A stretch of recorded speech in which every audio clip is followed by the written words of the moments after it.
जय श्री राधे।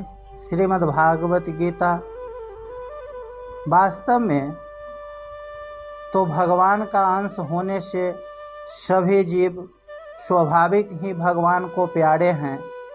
भगवान के प्यार में कोई निजी स्वार्थ नहीं है। जैसे माता अपने बच्चों का पालन करती है, ऐसे ही भगवान बिना किसी कारण के सबका पालन पोषण और प्रबंध करते हैं। परंतु जो मनुष्य किसी कारण से भगवान के सन्मुख हो जाते हैं, उनके उस सन्मुखता के कारण भगवान में उनके प्रति एक विशेष प्रियता हो जाती है। जब भक्त सर्वथा निष्काम हो जाता है, अर्थात उसमें लौकिक परलौकिक किसी तरह की भी इच्छा नहीं रहती, तब उसमें स्वतः सिद्ध प्रेम पूर्ण रूप से जागृत हो जाता है। पूर्ण रूप से जागृत होने का अर्थ है कि प्रेम में किंचिन मात्र भी कमी नहीं रहती। प्रेम कभी समाप्त भी नहीं होता, क्योंकि वह अनंत और प्रतिक्षण वर्धमान है। प्रतिक्षण वर्धमान का तात्पर्य है कि प्रेम में प्रतिक्षण अलौकिक विलक्षणता अनुभव होता रहता है। अर्थात इधर पहले दृष्टि गई ही नहीं, उधर हमारा ख्याल गया ही नहीं, अभी दृष्टि गई। इस तरह प्रतिक्षण भाव और अनुभव होता ही रहता है, इसलिए उनको अनंत बताया गया है। भगवान ने अपने प्रेमी भक्तों को ज्ञानी नाम से इसलिए कहा है कि सब कुछ परमात्मा ही है।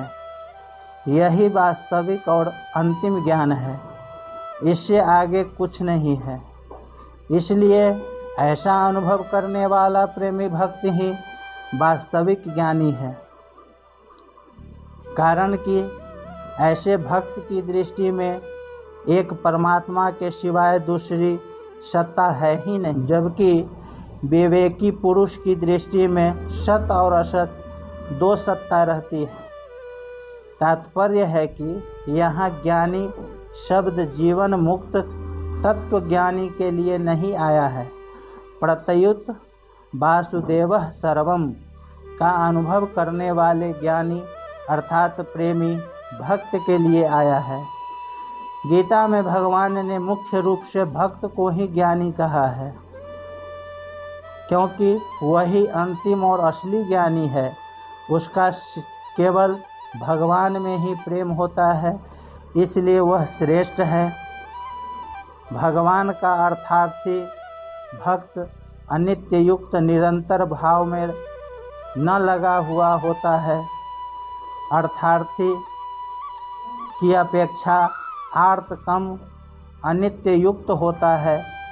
आर्त की अपेक्षा भी जिज्ञासु कम अनित्य युक्त होता है, परंतु ज्ञानी सर्वथा नित्य युक्त होता है।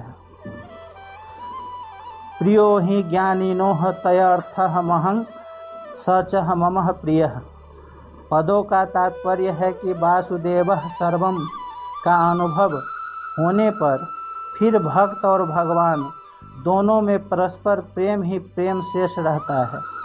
इसी को शास्त्रों में प्रतिक्षण वर्धमान प्रेम, अनंत रस आदि नामों से कहा गया है। तत्वज्ञानी की ब्रह्म से तात्विक एकता अर्थात सधर्मता होती है, परंतु भक्त की भगवान के साथ आत्मीय एकता ही होती है। ज्ञानी तवातहमैवह में मतम। तत्वज्ञानी की तात्विक एकता सधर्मता में जीव और ब्रह्म में अभेद हो जाता है। अर्थात जैसे ब्रह्म सत्य चित आनंद स्वरूप है, ऐसे ही वह भी सत्य चित आनंद स्वरूप हो जाता है और एक तत्व के सिवाय कुछ नहीं रहता। परंतु भक्त की आत्मीय एकता में जीव और भगवान में अभिन्नता हो जाती है। अभिन्नता में भक्त और भगवान एक होते हुए भी प्रेम के लिए दो हो जाते हैं। उनमें दोनों ही प्रेमी और दोनों ही प्रेमास्पद होते हैं, इसलिए वे दो होते हुए भी एक ही रहते हैं। जीव परमात्मा का अंश है, अतः वह परमात्मा से जितना जितना दूर जाता है उतना उतना अहंकार दृढ़ होता जाता है, और वह ज्यों-ज्यों परमात्मा की तरफ आता है त्यों-त्यों अहंकार मिटता जाता है।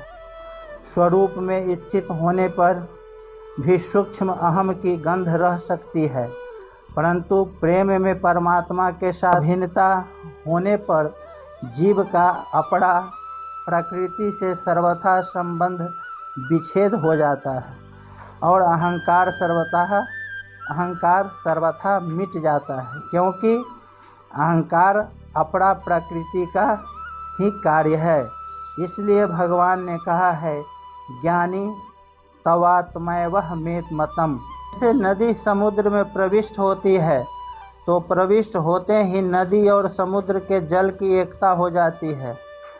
एकता होने पर भी दोनों तरफ से जल का एक प्रवाह चलता रहता है, अर्थात कभी नदी का समुद्र की तरफ और कभी समुद्र का नदी की तरफ एक विलक्षण प्रवाह चलता रहता है। ऐसे ही प्रेम का प्रेमास्पद की तरफ और प्रेमास्पद का प्रेमी की तरफ प्रेम का एक विलक्षण प्रवाह चलता रहता है। उनका नित्य योग में वियोग और वियोग में नित्य योग, इस प्रकार प्रेम की एक विलक्षण लीला अनंत रूप से अनंत काल तक चलती रहती है। उसमें कौन प्रेमास्पद है और कौन प्रेमी है इसका ख्याल नहीं रहता। वहाँ दोनों ही प्रेमास्पद हैं और दोनों ही प्रेमी हैं। यही ज्ञानी तवात्मैव में मतम पदों का तात्पर्य है। आस्थितः सह ही युक्तात्मा मामेह वाहनुक्तमाह गतिमः, क्योंकि जिससे उत्तम गति कोई हो ही नहीं सकती, ऐसे सर्वोपरि मेरे में ही उसकी दृढ़ स्थिति है। केवल भगवान ही मेरे हैं। इस प्रकार मेरे में उसका जो अपनापन है, उसमें अनुकूलता प्रतिकूलता को लेकर किंचिन मात्र भी फर्क नहीं पड़ता, प्रत्युत वह अपनापन दृढ़ होता और बढ़ता ही चला जाता है। वह युक्तात्मा है, अर्थात वह किसी भी अवस्था में मेरे से अलग नहीं होता, प्रत्युत सदा मेरे में अभिन्न रहता है।